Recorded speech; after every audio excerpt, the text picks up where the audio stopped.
I am delighted to hear the buzz in the room. I think it's much of it is related to the excitement about hearing Michelle later on. Maybe a little bit of buzz around being National Philanthropy Day, a little bit of buzz of the Santa Claus Parade coming up on Sunday. I'm not sure, but I know it's an important day for CIFAR. It was our annual general meeting today, and we just concluded our board meeting. My name is Barb Stymist, and I'm the chair of the board of directors, and I am delighted to see all of you here tonight. I think that we've got a great agenda, and I think the salad is in front of you, so please proceed. I think we've got lots to cover. So most of you in the room are very well familiar with CIFAR. We have about 375 researchers from 17 different countries working together in our 12 different programs. Programs on everything from advancing solar energy to the genetic components of disease to, of course, artificial intelligence. And we've helped our researchers make tremendous advances in fields ranging from population health to the genetics of disease to artificial intelligence. So at CIFAR's core, it's really quite a simple idea. We identify an important research question that requires knowledge from multiple research areas to answer. And we find great researchers from across the necessary disciplines who have the interest and temperament needed to collaborate. And in the words of some people who may know about human synergistics, we find a lot of blue people, even though our corporate color is red. So we find people who can get along with each other. And they come together, and they work over a period of at least 5 years. They meet, they discuss, and they take these intellectual ideas forward in a very risk-free environment. So a little later, we'll be hearing from one of these exceptional researchers, Michele Lamont. I didn't get a chance to say hello to Michelle earlier, but I'm delighted Michelle is here, and she will talk about her work on how to make societies more inclusive, and I'm looking forward to hearing her speak again. First, though, we want to honor two people who've had a tremendous impact on CIFAR, and they are George Akerlof and John Helliwell, the longtime co-directors of our program called Social Interactions, Identity, and Well-Being. And this program was based upon the belief that judging a society solely on the narrow economic measures missed too much of what made life worthwhile for people. And instead, through their amazing leadership, George and John helped us to create a program devoted to exploring the complex ways in which health, happiness, and well-being are shaped by social identities and interactions. And I'm happy to announce tonight that both have been honored with the title of CIFAR Distinguished Fellow. The CIFAR Board of Directors bestows the title of Distinguished Fellow to individuals who have made sustained research contributions at a significant level of originality and impact, and who have brought long-term participation and commitment to CIFAR. And both of these men richly deserve that honor. First, I would like to introduce Dr. Akerlof. He is a university professor at Georgetown University and Distinguished Professor Emeritus of Economics at the University of California, Berkeley. In addition to his role as co-director, he is a senior fellow in CIFAR's Institutions and Organization and Growth Program, the more traditional group of economists. Dr. Akerlof received his undergraduate degree from Yale University and his PhD from the Massachusetts Institute of Technology. In 2001, he was awarded the Nobel Prize in Economic Sciences for his work in the analysis of markets with asymmetric information. And among his many other honors, he was president of the American Economic Association. He's the recipient of the Kiel Institute Global Economic Prize and a winner of the Guggenheim Fellowship. Unfortunately, Dr. Akerlof was unable to be with us tonight, but he graciously agreed to provide a few remarks by video. So if you could turn your attention to the screen, George will appear momentarily. Thank you. I tremendously appreciate this award. But more than that, indeed much more than that, I want to thank CIFAR for everything that you have done for me over a very long period of time. I first came to CIFAR in what was close to its infancy in 1992. CIFAR then, as CIFAR now, was speaking to the vision of Fraser Mustard. His vision was to put people with different points of view together, and they would come up with new and fresh perspectives. Fraser Mustard was right. I have been a member of 2 CIFAR groups. The focus of my life for the last 25 years has been on these groups as they've shaped the problems that I would work on and how I would approach them. Speaking for myself, the last 25 years of my life has been focused on what my colleagues in CIFAR would be thinking.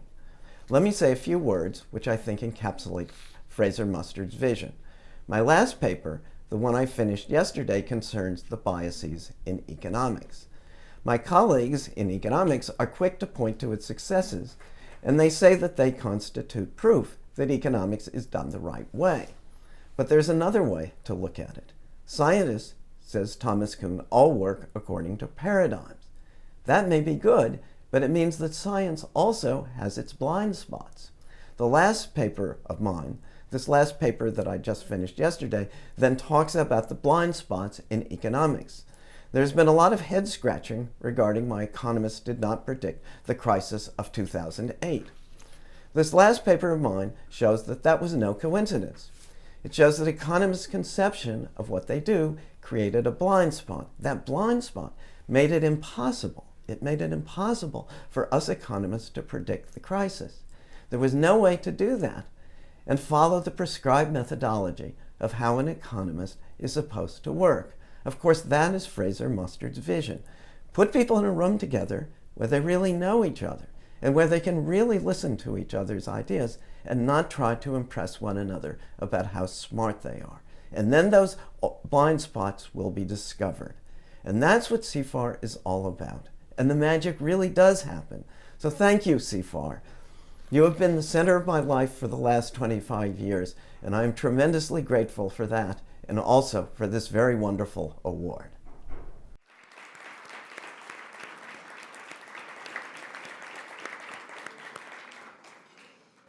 I'm sure many people in the room have met George, and he's a wonderful individual, and we have had the opportunity of seeing him in person in Canada.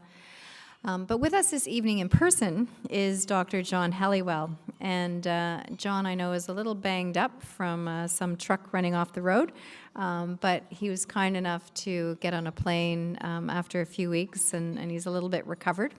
But John is the Professor Emeritus of Economics at the University of British Columbia, and he's the editor of the World Happiness Report, which annually ranks happiness and other indicators of well-being in countries around the globe.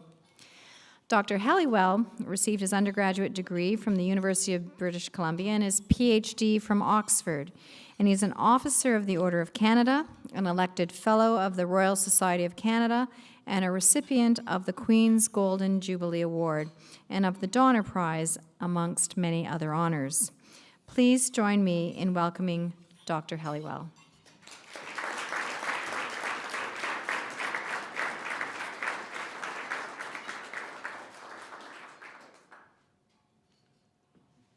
I'm very tempted to go into this game, come out of this game about the way we got into it. Let me ask a survey question. Are you happy? If you're happy and you know it, clap your hands. If you're happy and you know it, clap your hands. If you're happy and you know it, and you really... Now, go back 30 seconds. Some of you know that I stop people at this point and say, this is not about me singing and us clapping, it's us singing and us clapping. You got that? Are you up for it? If you're happy and you know it, clap your hands. If you know it, clap your hands. If you're happy and you know it, and you really want to show it, if you're happy and you know it, clap your hands. Thank you very much. Are you happier now than you were 2 minutes ago? We have spent the last 14 years discovering why that is. We knew it was true, but now we know why it is true. So it was a crazy idea. You got us, Haviva, together at Lake Simcoe in June of 2003 with an idea that there was room in the social sciences to take a broader view.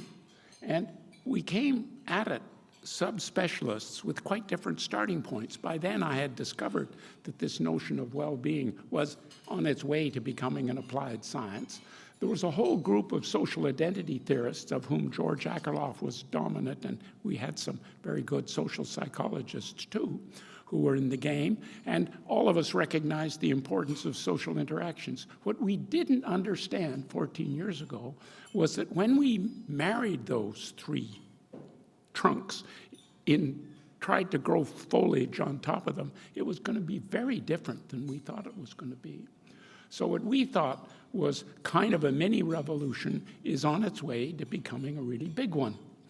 And that's because we discovered that once you really look at these three together with the people from all the disciplines involved, they look very different.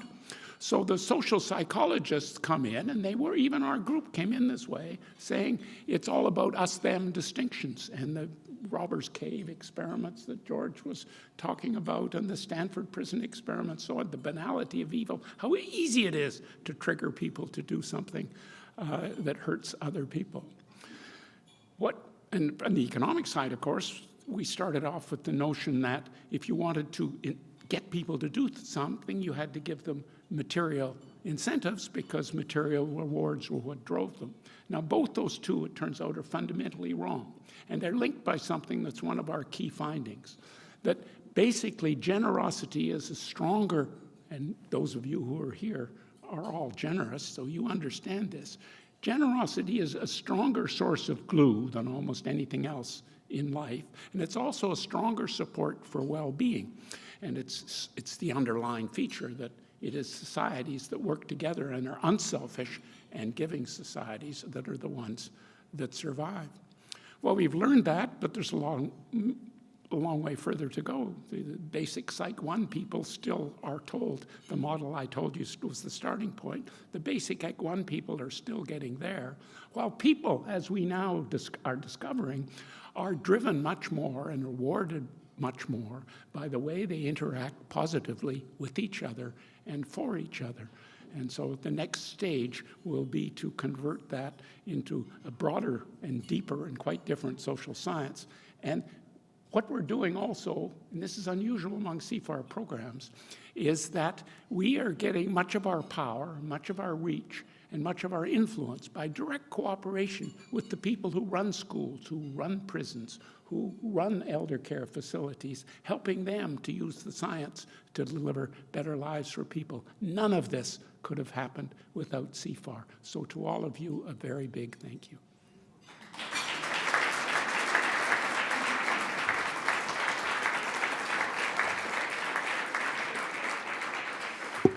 John, as always, thank you. Your comments always resonate with me, and congratulations on your Distinguished Award. Congratulations to you, and congratulations to George. You've led an amazing program, and thank you for joining us today. So please enjoy the rest of your dinner, and we'll be back to hear from Michèle later on. Bon appetit.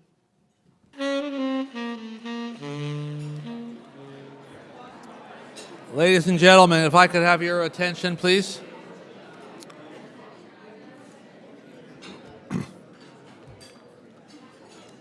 My name is Alan Bernstein, and I have the distinct pleasure of being the president and CEO of CIFAR.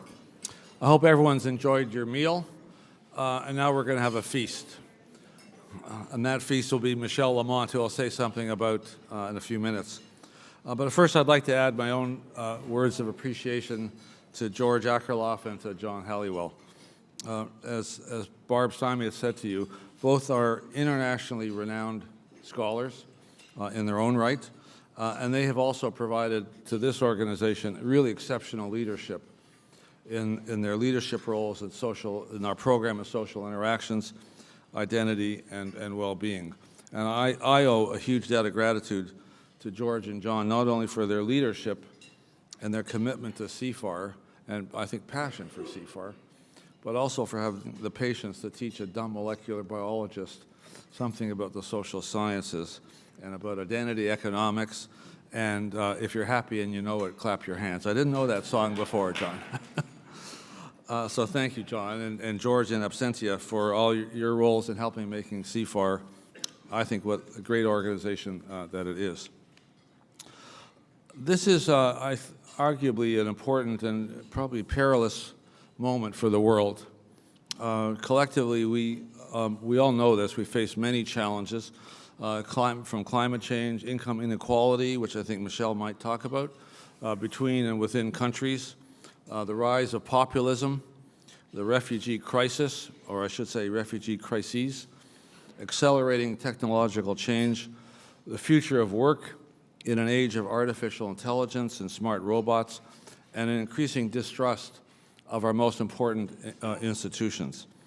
All of these challenges and many more require research for their solution. Now, I'm a scientist, so, to a hammer, everything is a nail, and so you could argue I'm a little bit but I do believe that at their very core, we are not going to get solutions to any of the things I've just listed and many more without not just evidence for government, but research, true research in understanding what's actually going on.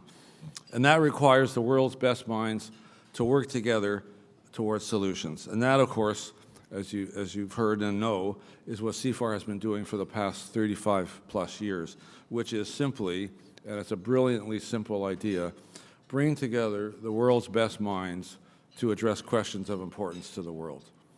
And don't do it once, do it on a sustained basis, so they really are creating a safe space to have honest and deep conversations and ask the so-called stupid questions where real progress is made, and that's CIFAR. For example, one of these questions centered around understanding learning, and specifically how to model learning in machines.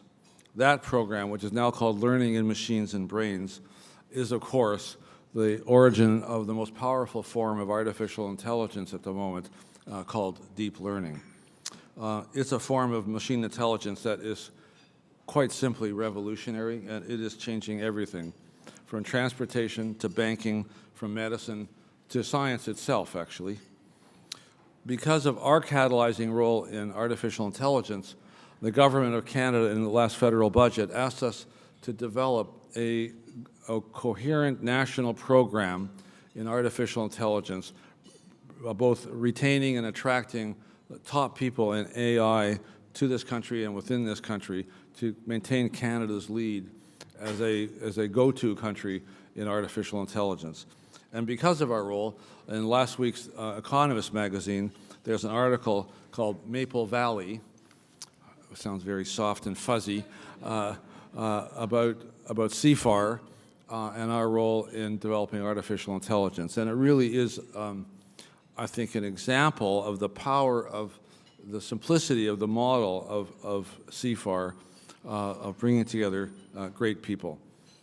I always say to my friends who are university presidents, or indeed anybody who will listen to me, I have the best job in Canada, if not the world, in academia, because I get to hang out with about 375 John Helliwells, or as you'll see in a moment, you'll meet in a moment, Michele Lamont.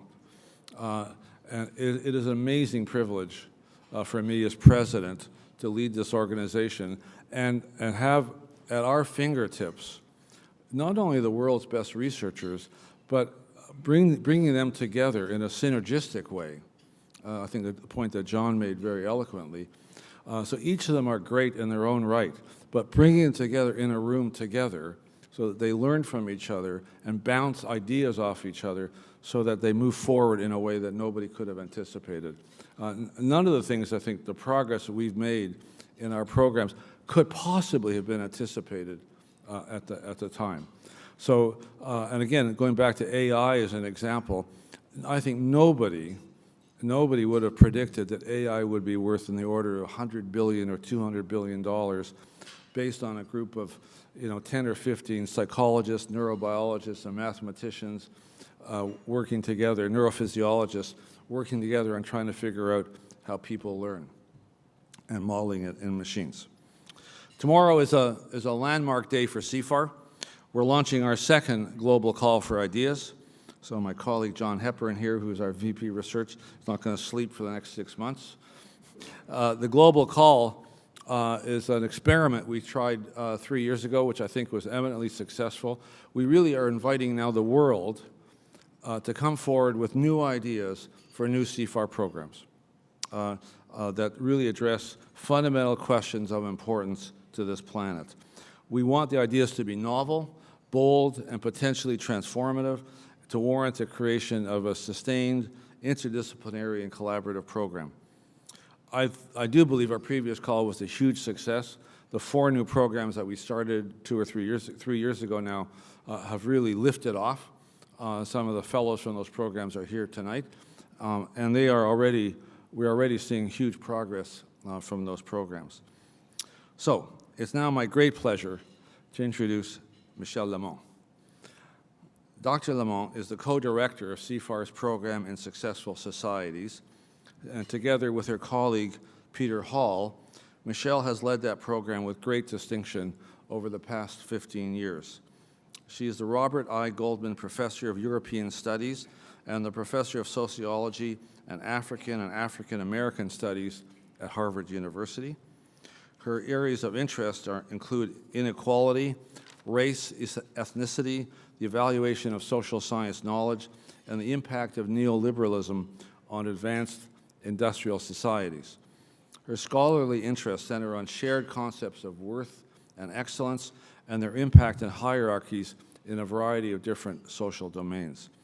Dr. Lamont was awarded her undergraduate and master's degree from the University of Ottawa, so that's your clue that Michele is, I think, still a Canadian, and her PhD from the Université de Paris. Her awards and accomplishments are numerous. She was president of the American Sociological Association.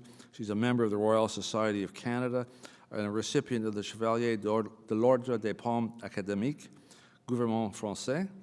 She's a winner of the Gutenberg Research Award from the Johann Gutenberg University, the Everett Mendelsohn Excellence in Mentoring Award by the Graduate Student Association at Harvard University. And the University of Ottawa will be conferring an honorary degree to Michele, I think probably in the spring convocation, if I'm not mistaken. And later this month, Michele will travel to Amsterdam to receive the prestigious, highly prestigious 2017 Erasmus Prize presented by the King of the Netherlands. The Erasmus Prize is awarded annually to a person or an institution that has made an exceptional contribution to the humanities or the arts in Europe and beyond. The award consists of a cash prize of 150,000 euros, and I think more importantly, or most importantly, she's in very good company. The former prize winners include such individuals as Martin Buber, Václav Havel, Daniel Dennett, and A.S. Byatt. They're not in bad company now that Michele is receiving this award. After Dr. Lamont's presentation, I hope there'll be time for a few questions from the audience. Please join me in welcoming Michele Lamont.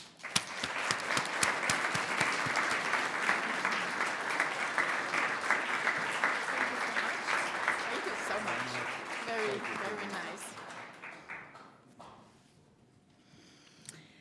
Well, first I want to thank Alan for this very wonderful and generous introduction. And second, I want to thank Haviva Hosek, because 15 years ago or so, Haviva called me. She was then president of CIFAR, and she had had a conversation with my former colleague at Princeton, Nathalie Zeman-Davis, the French historian who revolutionized the history profession by bringing in the study of everyday life with a focus on ordinary women and how history is made from below. And Natalie was my colleague at Princeton from the time when I was an assistant professor.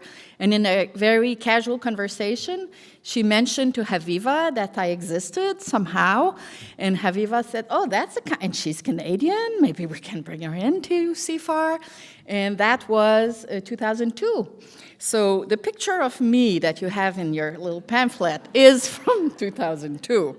So I was 45 years old now.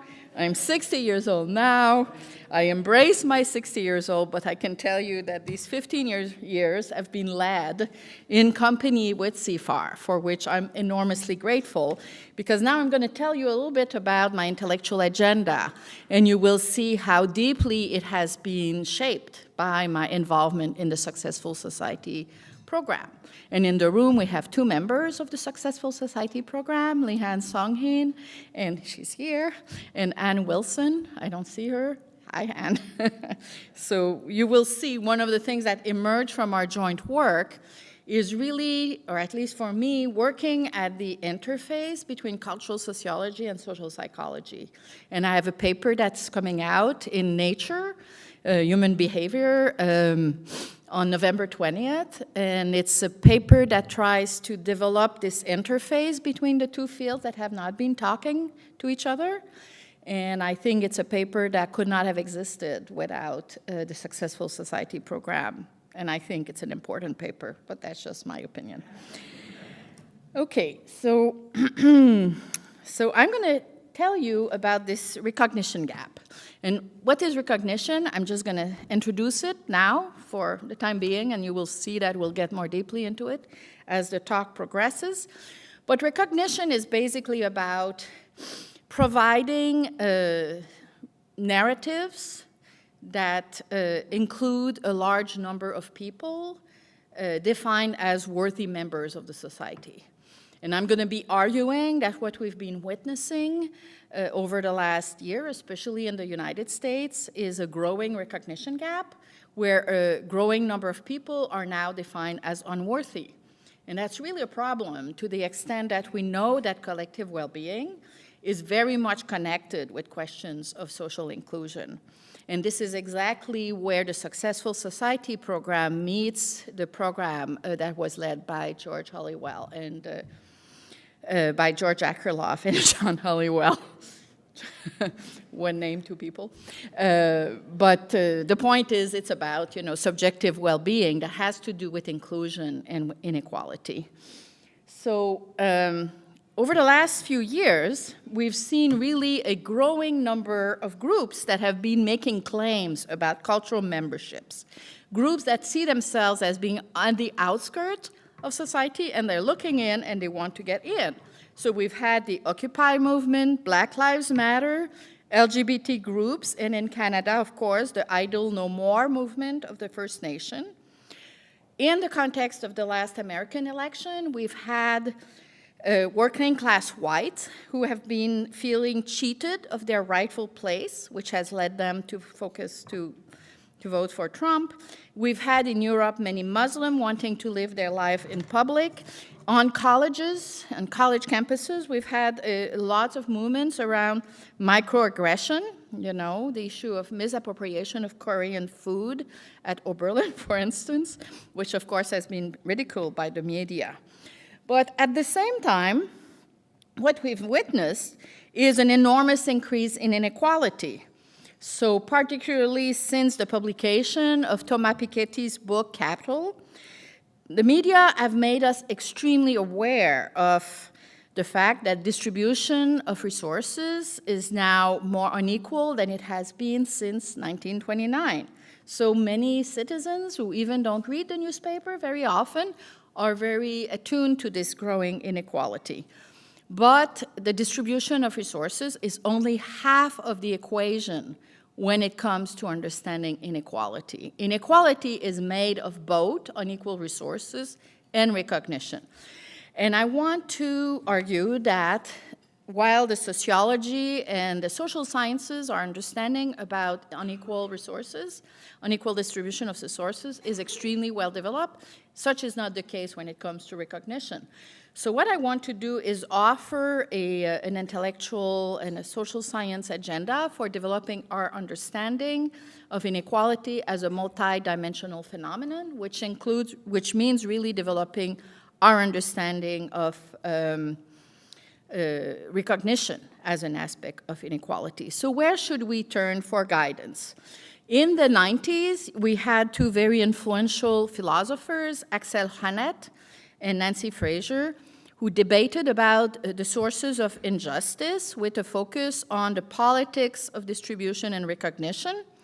So they pointed toward a terrain of inquiry where we should take on the study of recognition and distribution of material resources as separate but interacting dimensions of inequality, which is exactly what I'm going to do today. So we know that there's a very large sociological literature on the achievement gap. I'm sure you've read about this. And it's about basically how to reduce consistent patterns of disparity in educational measures between classes, between racial groups, et cetera. So I think what we need to do now is to tackle what I call the recognition gap, which is defined as the disparity in cultural membership between groups. So some of you may wonder, why does recognition matter? What difference does it make if people are hungry or homeless? Is it only about people feeling good about themselves? Well, in fact, I think recognition matters a lot. So let's take the example of the poor, who are more stigmatized in the US than they are in many other advanced industrial societies. So in the American context, they experience very little compassion and solidarity and know that the government does almost nothing for them due to, simply put, a lack of public support. So they really feel alone and out of luck. But their plight is not only due to poverty, it is also due to stigmatization. But it doesn't have to be that way. They're viewed as morally worthless, which is quite different than simply not having resources. So we know that it matters, but it doesn't have to be that way. So recognition and its mirror cultural process, which I call stigmatization, have been shown to have consequences for a number of very important social outcomes. So, for instance, health disparity. We know that racism translates into chronic stress, which has a huge impact on health disparity between racial groups. Stigmatization matters also for access to resources. It can cause poverty. Think about parents who kick out their kids because they're gay. So these kids are stigmatized by the parents, and from this results poverty. So it's not always that poverty causes stigmatization, it's also that stigmatization can cause poverty. Stigmatization also influences the experience of class. For instance, whether or not blue-collar workers feel like losers. They don't have to feel like losers. They are not losers everywhere in the world. They are in the United States, but there are societies where blue-collar workers are not viewed as losers. Finally, it matters a lot for politics. If we think about the last American election, I wrote a paper that just came out that shows we did a very systematic study of the 73 electoral speeches that Donald Trump made.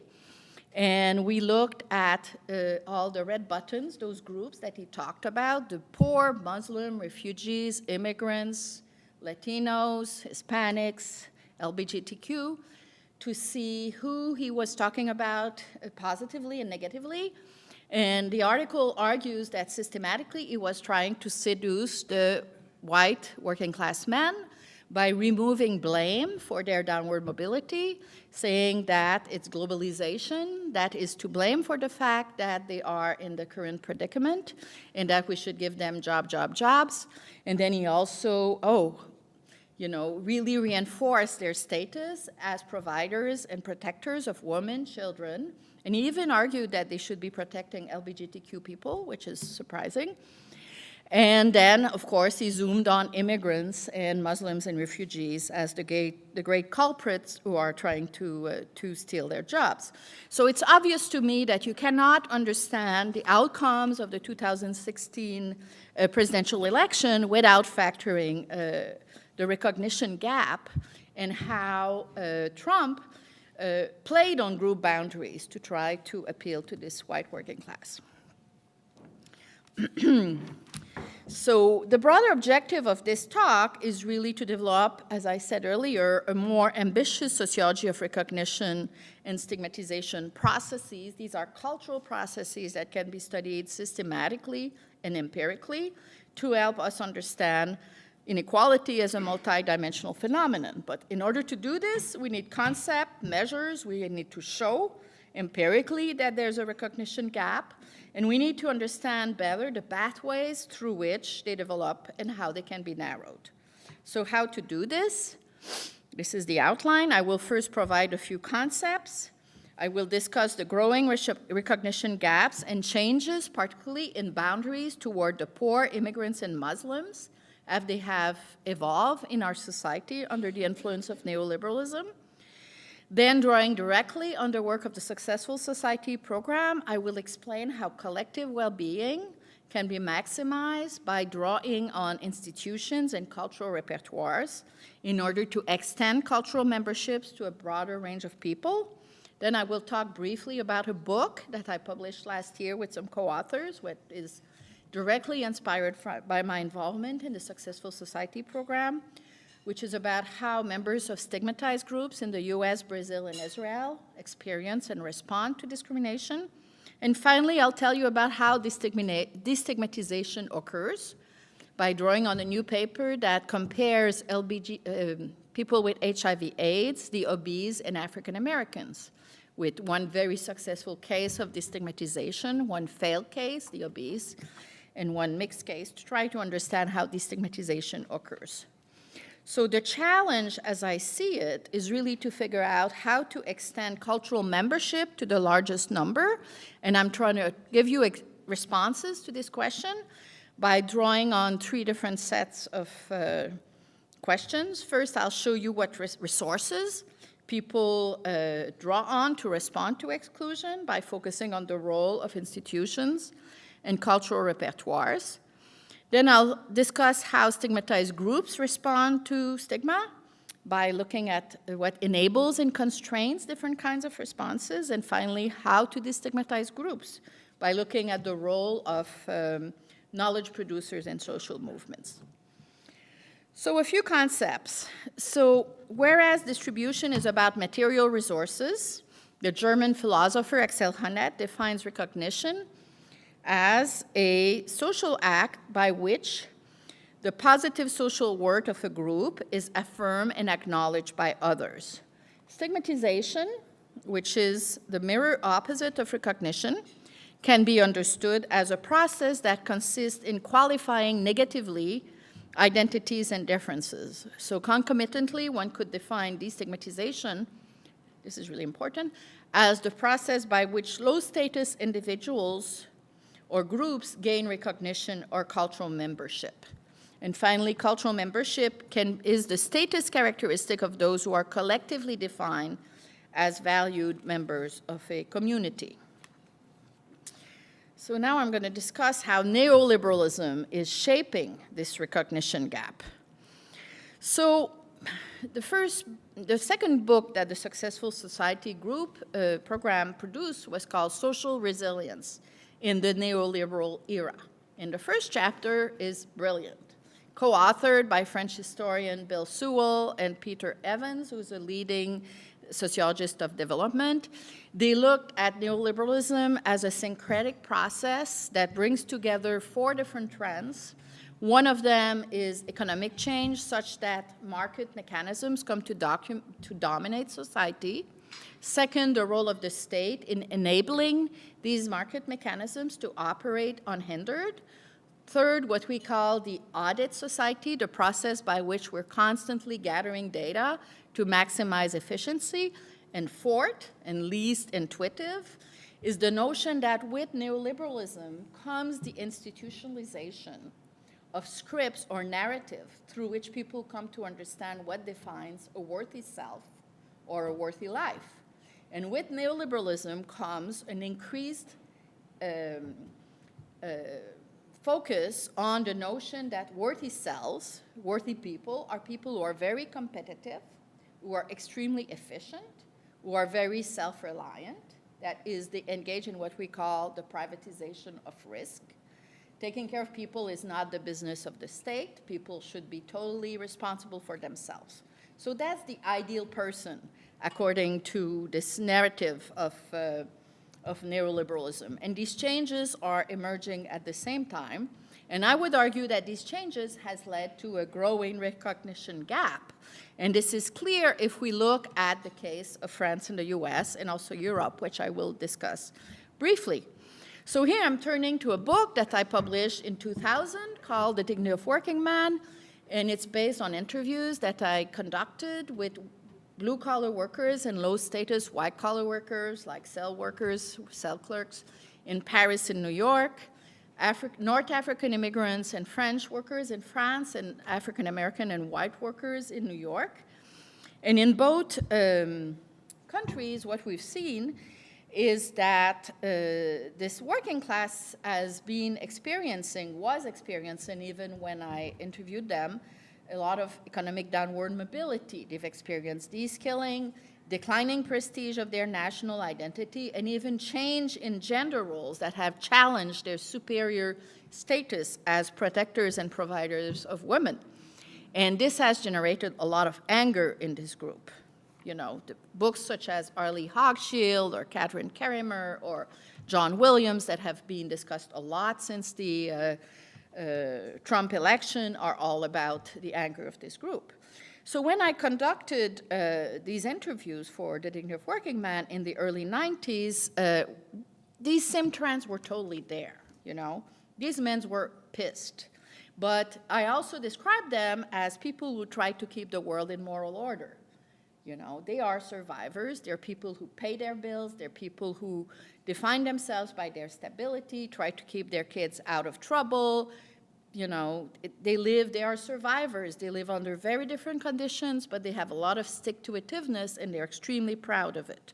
At the same time that they define their worth in terms of we're the people who keep the world in moral order, at the time I interviewed them, they drew extremely strong boundaries toward African Americans and the poor, who they perceive as lacking self-reliance.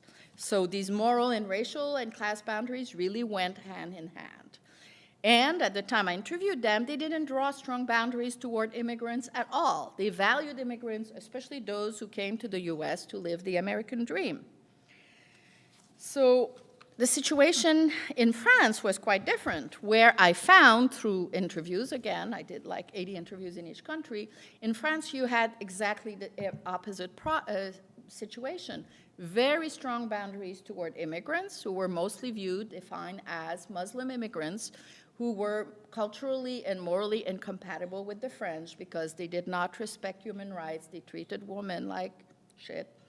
And they also drew very weak boundaries toward blacks and the poor due to the influence, the pervasive influence of socialism, Catholicism, republicanism, which led them to be much more compassionate toward the poor and also to treat ascribed characteristics such as race as irrelevant. Now, a few years ago, I did an update of this project looking at how boundaries in France had changed under the influence of neoliberalism. And we found that they had changed a lot. Now the French were far more exclusive toward the poor. They were drawing extremely strong boundaries toward the poor, asking them to be autonomous, to be self-reliant, just like Americans were asking the poor to be self-reliant. My co-author, Nicolas Duvaux, on this paper had written actually a book titled L'autonomie des assistés, and the goal of the book was precisely to show the ways in which the construction of the poor had changed. Strong boundaries toward blacks now, because a lot of blacks living in France were now West African immigrants who were Muslim, and the issue of genital mutilation and polygamy was now on the newspapers. And of course, boundaries toward North African immigrants had also grown really much stronger than they had been previously. And in all cases, in France and the US, a lot of these changes had to do with the fact that these groups were viewed as lacking self-reliance, which really works hand in hand with the logic of neoliberalism that I described earlier. And a lot of the supporters of Le Pen, supporters of Le Front National in France, were very much the people who were asking, we call them in French les petits moyens, the lower middle class, the little middle, who are asking the poor to, God damn it, pull yourself by your britches, don't be sponges, I don't want to take care of you, take care of yourself. So we also wrote with others of my graduate students a paper looking at the broader patterns across Europe, and we found something quite similar with much stronger boundaries toward Muslims, and in other countries, stronger boundaries toward the poor. So these are macro changes. Looking at the American working class today, we know that Americans have less solidarity toward the poor today and are more likely to explain poverty by moral failure than by structural changes. And this is true even among African Americans who had been historically far more compassionate toward the poor. So by some account, the boundaries toward African Americans have weakened in the sense that attitudinal surveys show us that there's less blatant racism, but there's still a lot of subtle racism, what we call symbolic racism. At the same time as spatial and institutional segregation persist, a lot of the schools have become resegregated. And boundaries toward immigrants, particularly illegal immigrants, have rigidified, as I described. And when Trump, in his rhetoric and his electoral speeches, rigidifies and points to immigrants as the scapegoat, he is resonating with what many American workers thought were a legitimate way of defining cultural membership in terms of who belongs and who doesn't. The general point here is really that neoliberalism is having an impact on the definition of cultural membership across societies, with more emphasis on self-reliance, competitiveness, and socioeconomic success, with the result that you have a narrowing of cultural membership. Now, turning to the second part of the presentation, I'll talk briefly about collective well-being, and here I'm in the terrain of John Helliwell. Different disciplines have developed different indicators of well-being. So demographers talk about the least ethnocentric measures, low infant mortality, high life expectancy. These are things that everyone agrees is a good thing. But you have also economic measures, Gini, and the Gini index, poverty, political measures, low corruption. What has defined the agenda of the Successful Society group is that one of the things we've done is really focus on social belonging, social cohesiveness, solidarity as a dimension of well-being. And one of the program members, Will Kymlicka, one of the Canadian political philosophers who has worldwide influence with books translated in 27 languages, Will and his colleague Keith Banting developed this multicultural index, which compares all countries in terms of what they do for immigrants. Do they have courses to help them learn English? How many resources are put at their disposal? So another program member, Irene Bloomrad, wrote a wonderful paper which shows that countries that rank the highest on this multicultural index are the countries where immigrants are most emotionally and cognitively engaged in their host society, and they're most likely to run for office. Here you go. Society, Canadian society, as a successful society, in the sense that it really shows how, what difference does it make to have laws, but not only laws, also the discourse about you immigrants are valued members of our society. And if you provide such scripts and narratives to immigrants, they're much more likely to become integrated and to contribute to the society. So a lot of what our group has done in our second book, Social Resilience in the Neoliberal Era, was precisely about discussing the role of institutions and cultural narratives as resources for social resilience and for destigmatization. And I'll come back to this toward the end of the talk. The key point for now is that laws, such as the same-sex marriage law in the US, sends very clear signals about who's in and who's out. And the same thing is true about, tax credits, for instance, the things that Trump is now in the process of doing. Central to our analysis is also this notion of cultural repertoires that send messages about the boundaries around which the society is organized. So one of the arguments of the book is that societies that promote collective well-being are also societies that have a range of criteria or matrices around which we can evaluate who is a worthy person. So a society that only defines success in terms of economic success condemns the majority to be losers, because by definition, only 20% of the population can be upper middle class. But this is the model that we offer to all the population. So what's going to happen to the 50% who will never be upper middle class? They're going to be losers by definition. So the argument is very much that we need to think, social scientists, policymakers, everyone, citizens, need to think about ways through which we can foster a multiplicity of criteria by which we can define success. And institutions and cultural repertoires are crucial to this. Now I'm going to turn to this book, Getting Respect. It's a book that is co-authored with 7 people. The team includes Brazilian, Israelis. Of course, I'm not an expert of these countries. But what we've done is ask over 400 people living in Tel Aviv, in and around New York City, Rio de Janeiro, and Tel Aviv, questions about, can you describe to me an incident where you were treated unfairly? What happened to you? How did you respond? And we also have questions about what do you tell your kids about how to deal with exclusion or unfairness? And from this, we have, all these incidents, and we used computer-assisted content analysis to develop extremely precise understanding of how responses and experience vary across sites.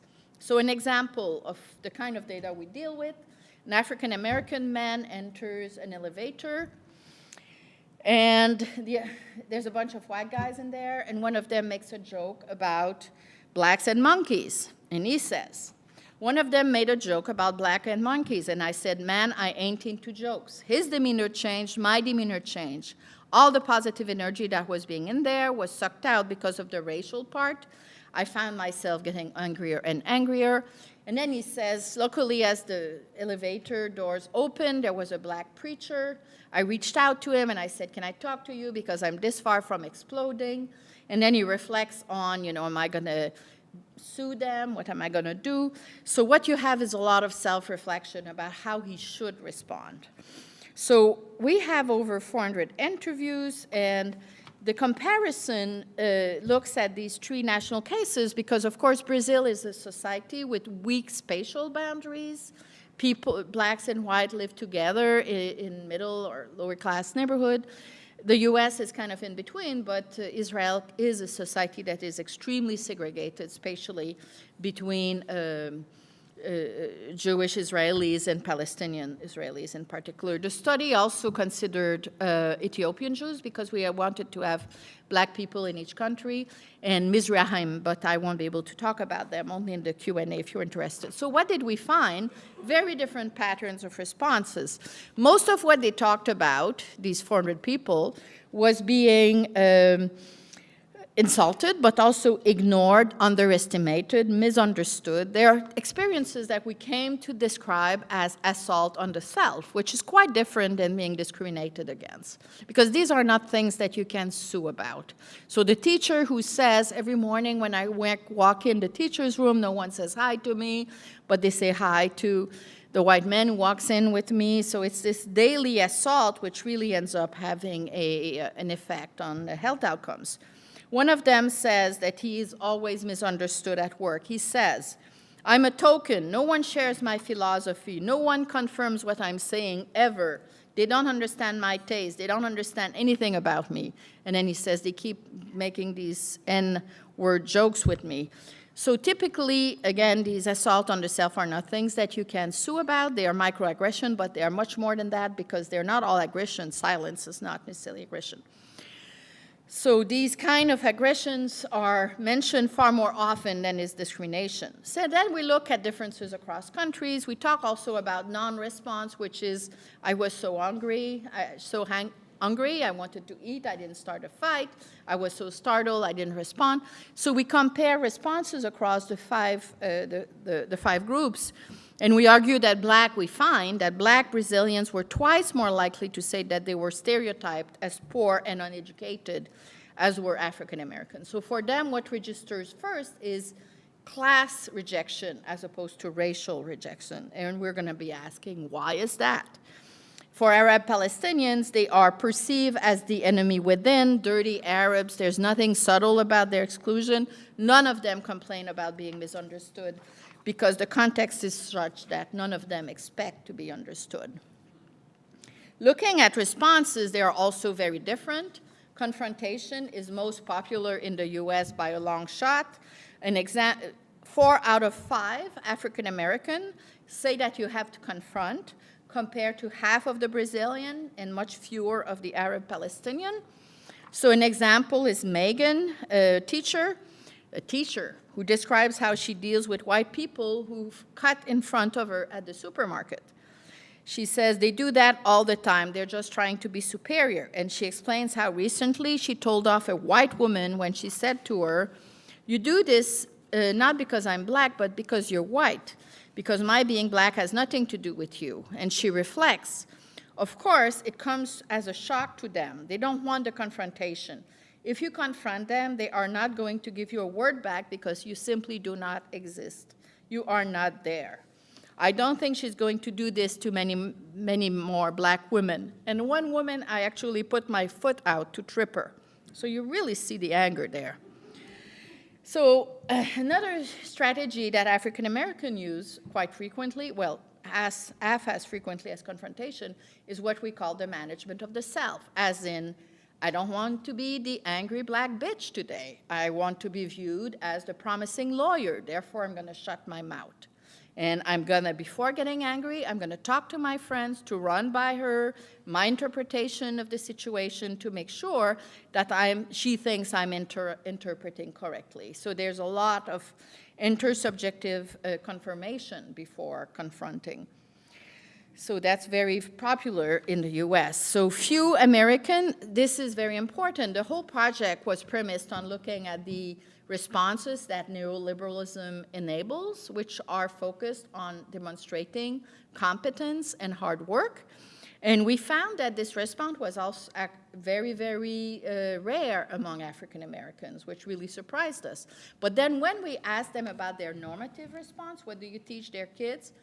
It was the most important response. They told their kids, work hard, study, be upwardly mobile, consume, become a legitimate citizen. That's the only way to respond to racism. So get that car, get that education. The proof is in the pudding. Your success will be a demonstration that racism is ill-founded. So in the US, far less in the other case. In Brazil, confrontation, no response, and management of the self were equally salient, in part because Brazilians have much less certainty about what's happening to them, whereas Arab Palestinians were much more likely to ignore because they have no hope of changing anything, which is clearly not what's happening in the US. So as social scientists, we want to know, how do we explain? That's what defines the social science. We want to explain. So we developed a explanatory system that really has to do with looking at factors that enable and constrains different types of responses in different places, focusing on 3 dimensions, and I don't have much time, so I'm going to go really superficially here, and I can return to those points in greater depth in the Q&A if you wish. But essentially, we focused on historical background, which have to do with how segregated the society is, how unequal, whether state capacity exists, if they pass affirmative action law, do they have the bureaucratic resources needed to implement them? A second set of factors has to do with the narratives that are widely available, and these are not only the national myths, Zionism, the American dream, racial democracy, but also transnational repertoires having to do with human rights or with neoliberalism. So they're really the tools, the cultural tools that are available out there on which people draw to make sense of their lives.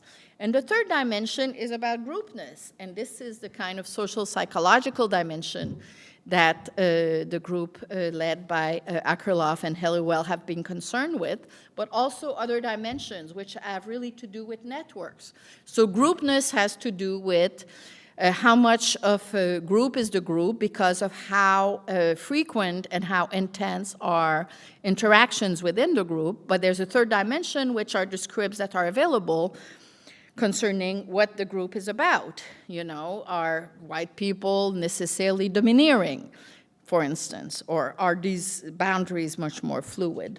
So what we did is we compared our 5 groups, and we argued that we had 2 very strongly bounded groups, African Americans and Arab Palestinians, and the 3 other groups were much more weakly bounded. But these groups respond extremely differently. African Americans confront most, and Arab Palestinian confront least.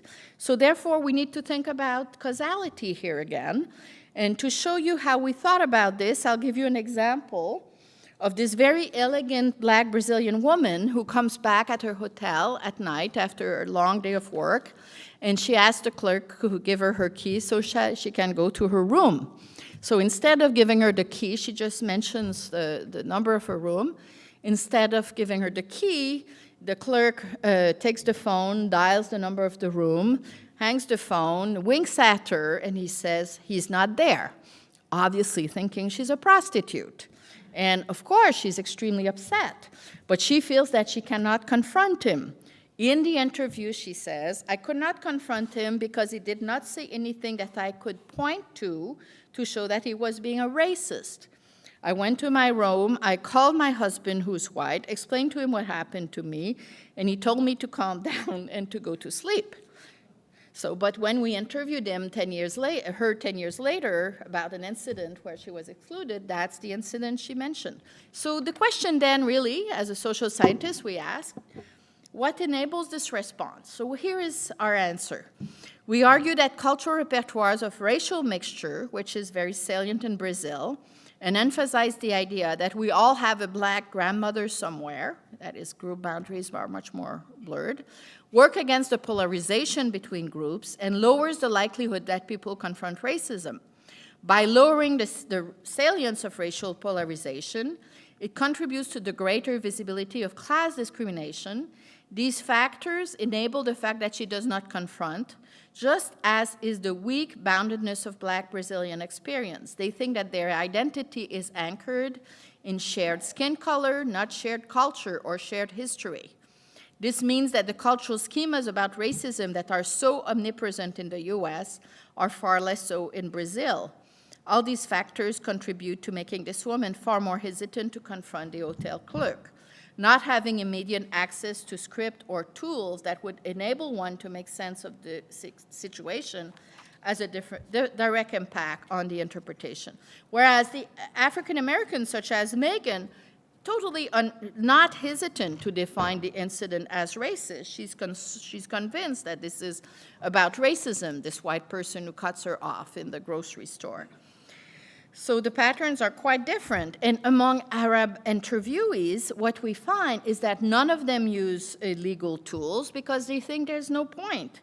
In a quarter of the incident that they mentioned, they remained silent or ignored, and it expressed emotional detachment in a situation that many of them see as hopeless. So it's a form of resignation. But as a postal worker states, the best way to stick it to someone is to actually ignore them. So in this case, self-isolation is a response that makes sense. It would make sense in the US, but it does in Israel, because you have very high residential segregation, and confrontation is unlikely to yield results. So unlike Brazilians, they really have no doubt about whether or not an incident occurred. But alternative explanations are limited by the high level of groupness they experience, the available repertoires of group disadvantage, and the intergroup conflict and the exclusion that they face. But this does not mean that they have to confront like Americans do. given the constraint that they face. So essentially, this book is really about what factors enable and constrain different kinds of responses, which really have a different direct effect on stigmatization. Now, very briefly, I'm going to talk to you in 2 seconds about the last study, which is about the destigmatization of people with HIV/AIDS, African Americans, and people labeled as obese. The first group has been a great success in destigmatization. In 1980, everyone was scared of people with HIV/AIDS. It's not the case anymore. We know that from all the surveys having to do with social distance. Whereas the obese, they were looked down at 20 years ago. They're still looked down at, although there's been major social movements to destigmatize them. It's not working at all. African Americans are a mixed case. So with my graduate students, we looked at the whole literature about these movements, secondary literature, and we drew conclusions about why this is. And what we did is that we focused on the knowledge workers that were involved in the destigmatization of these groups. As you can see, for HIV/AIDS, there were a large number of knowledge workers who were very deeply involved and who worked very closely with social movements to destigmatize these groups, whereas for the obese and African Americans, it was a little bit more mixed. Well, certainly, especially in the case of the obese. So we came up with this kind of causal path, where you have the cultural resources that are available in the environment, such as, definitions of who belongs, construction of stigmatized conditions, the social actors who are involved, knowledge workers and social movements, the actions they get involved in, and the outcomes in terms of destigmatization. So now we know, okay, and this is really important, because what we have today is this, and here my friends from social psychology will recognize exactly what I'm talking about. There is this very important approach, the implicit association test, that is being used, for instance, by the Chicago police departments. They are asked to take this, policemen are asked to take this test every few weeks. And you take the test, and then they're measuring the speed at which you associate black face with good, white face with white, and this is supposed to make you self-aware of, that everyone, even good people like you or me, we can be racist. And this is about to bring about self-reflexivity. And in my university, for instance, everywhere, this is really widely institutionalized now by our HR departments and recruitment committees to try to get people to be less racist. But it's a very cognitively based approach. Become self-aware, you will be less racist. Well, I think that this is only half of the answer. My husband, who also studies this, thinks basically it's BS. I'm not going to say that, but I'm going to say that at the very least, we need to understand the whole causal path, which is precisely what we do in our study. So the takeaway is really, how does destigmatization occurs? It's not only about asking people to be more deliberative, it's very much about looking at how it has happened in history and how can we activate the levers to make this happen again. So what is the conclusion? I think it has a number of sociological items, elements for a research agenda. I'm not going to bore you with, because most of you are not researchers. But I think in terms, it involves thinking about causes, dimension, and consequences of inequality. But most importantly, we can think about what is to be done. This is Lenin's question, V.I. Lenin, that is. And we can think about, for instance, what can social scientists do? Well, when I was doing interviews with North African immigrants in France in the early 90s, I would ask them, what makes people equal? Randomly sample people whose job were like to clean phone booths, to repair roofs, really terrible jobs. And they would tell me what makes us all equal, first and foremost, is human nature. There's good and bad people in all races. The fact that we all have 10 fingers, we all spend 9 months in our mother's womb, we all have to get up in the morning to buy our bread at the baker. We're all like clouds, equally insignificant cosmologically. They wouldn't use these words, but that's what they meant. We're all the children of God. So ways to think about universalism that is grounded in everyday naturalistic metaphors that people experience first degree. So I think one of the functions of the social scientists is frankly just to diffuse, to be connected and understand how people who are not PhDs think about universalism, so that we can activate these levers to try to help bridge group boundaries. And this means, trying to get below or beyond the two silos that so many people, or the echo chambers, the fact that the public sphere now is, really pitting progressives and conservative against each other, and that we're just talking to people who are thinking of, to people like themselves. So we really need to think about how to engineer the public sphere in a way that we get to understand better people who are not like us, and this involves, I think, talking very explicitly about ordinary ways of thinking about universalism and engaging in conversation around this, not talking about political philosophy. People couldn't care less. We can also think about what policymakers can do. So in the US, and this, to me, this data is just unbelievable, we know that the 32 states that passed same-sex marriage laws saw a decline of 7% among the high school students who defined themselves as LGBTQ who did attempted suicide. That's staggering. Before the laws, the rate of attempted suicide was 28.5% among LGBTQ youth. After, in those states, it had declined by 7%. Because the law sent them the message of, you're among us, you're legit, you have cultural membership. So I think passing laws that have messages about social inclusion is absolutely crucial. The other example really has to do with engineering of collective identity. So I grew up in Gatineau, which was then called Hull, just as the, borderline between French and English Canada, so to speak. And I remember very well when Pierre Elliott Trudeau in 1971 announced that we had the multicultural society. And people in Quebec were not too pleased because we were put in the same footing as the Ukrainians of East Central Alberta. Well, in fact, we thought of ourselves as one of the two founding nations. So it really felt like this was not great. But at the same time, Trudeau's gamble worked beautifully, because when we are now interviewing English Canadians about how they are different from Americans, the main thing that is salient is multiculturalism. So this is a case where a politician sent very important messages. He engineered cultural identity in a way that was extremely efficient and powerful, because it resulted in the inclusion of a larger number. So this is also what politicians, frankly, can do: manipulate and engineer discourse about cultural membership that is far more inclusive. And it works through, public interest address, which we have in Canada but don't exist in the US, except when it comes to drinking your milk or something like that.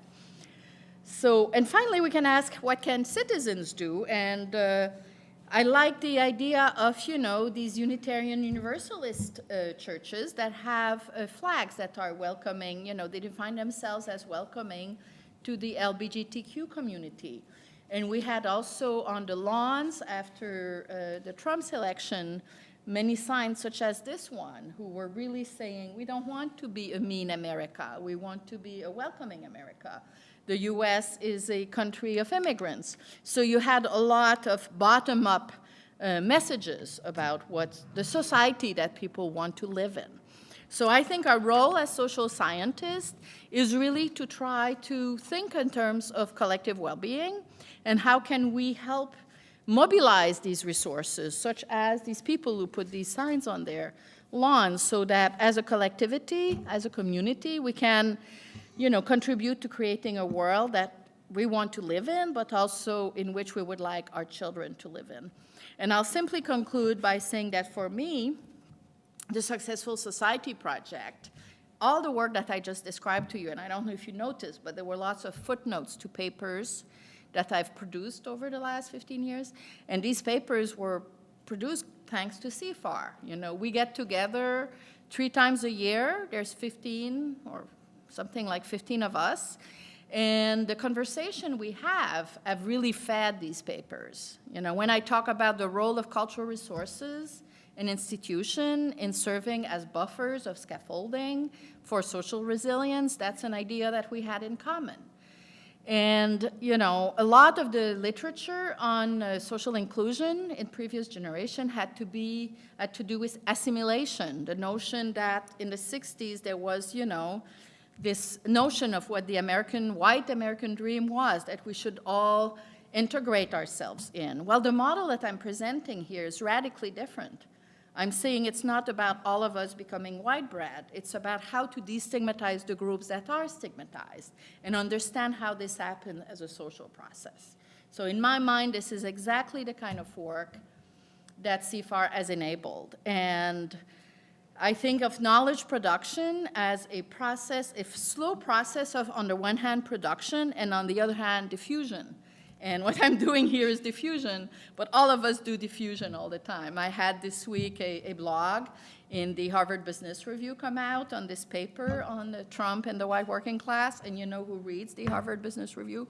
So all of us are putting our stuff out there little by little, and knowledge trickles out. And we cannot control how it trickles out, but I think it's a process of social change that is slow. But I also think that it's the kind of society that the CIFAR wants to stand for, and I would say, as a proud Canadian/Quebecois, that it's also what Canadian society wants to stand for at a time when it's important for Canada to give lessons to the US. I think we're in a good position to do this right now. Thank you.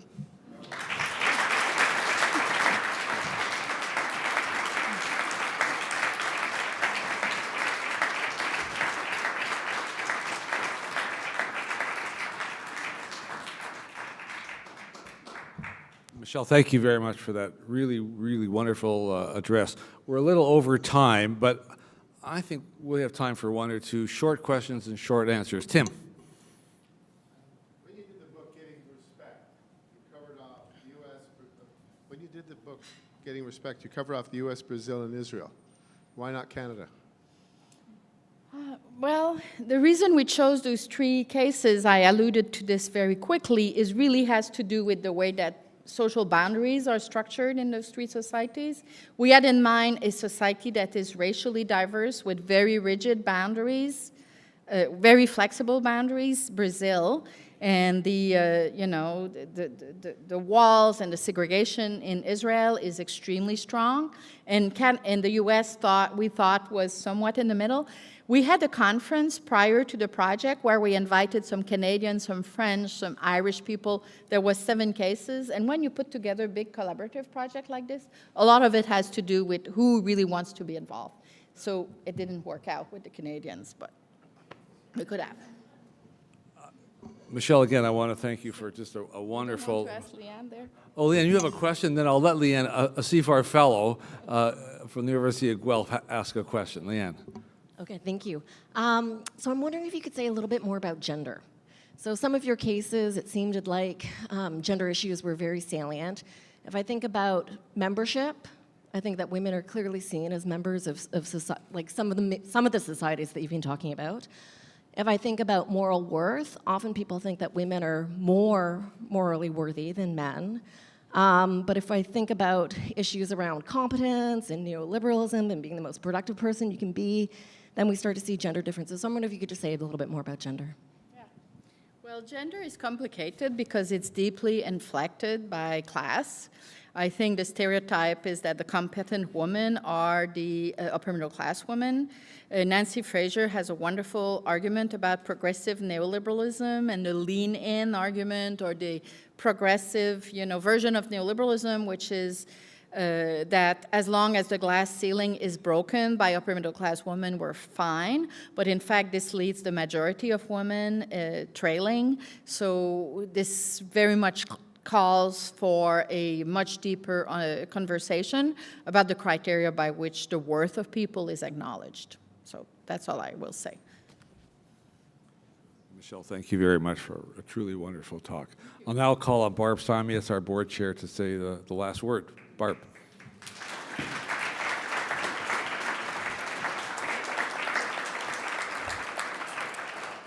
Well, thank you, everyone, for the wonderful evening, and let me add my thanks to Alan's Michelle, for a wonderful presentation and education on so many elements of stigmatization and boundaries and lots of things that we all try and come to grips with in the world that stands in front of us. A wonderful evening and tribute to John and George. Thank you very much for your long and dedicated work with CIFAR. And hearing from all of you reminds me that I believe in CIFAR because it does represent the best that Canada can offer to the world, and we help to build a Canadian nation that addresses today's global challenges and creates a better future for all of us. This is a very exciting time for CIFAR, and I couldn't ask for a better time to be the CIFAR board chair. Every time I hear from CIFAR researchers, I'm reminded of the huge promise that's offered by science and of the possibility for all of us to make a difference.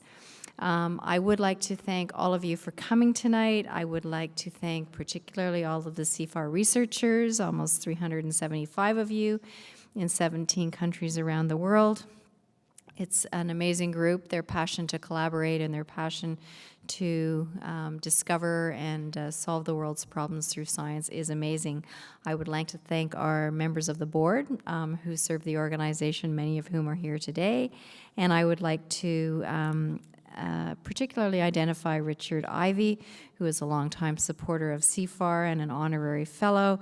Wonderful to see you here tonight. And of course, Haviva Hosak, very good friend of Michelle's, and the president emerita of CIFAR, who led this institution for many successful years, and as we heard from Michelle, was responsible for bringing her into the CIFAR family.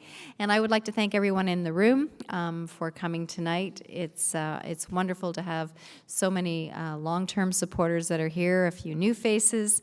It wouldn't be possible for us to run the organization without your support.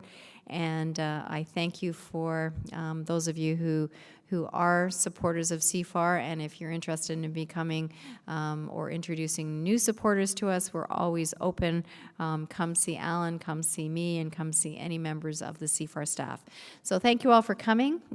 This evening is adjourned, and I hope that you enjoy the rest of the season, and best wishes. Thank you.